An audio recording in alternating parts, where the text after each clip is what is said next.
Hello and welcome back to our next lecture from this Adobe Spark course. In this lecture we are going to see how we can create a new different type of graphic for our marketing activities or for personal purposes, and we are going to see how we can create a cover photo, which is something that we can use for our Facebook page, for example. Okay, so we are going to see how we can create a cover.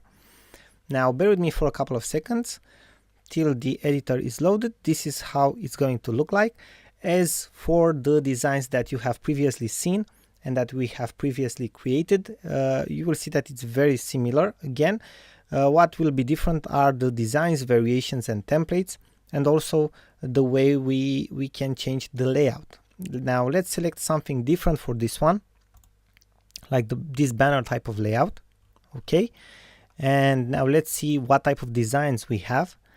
And we have a few very interesting variations. Okay, now let's select one of them, and let's say that we like this one, Civil Rights Day.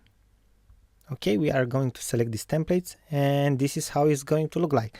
As you can see, our layout has been changed because now it's in accordance to the template itself. Okay, so we have different options here that we can change.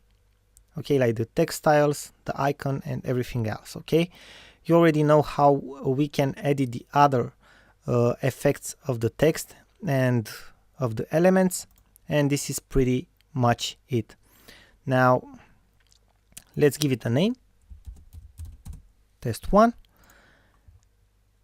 cover. Okay, and then we can download it, share it, or do whatever we want with the image. Thank you very much for watching, and we are looking forward to see you in our next lecture.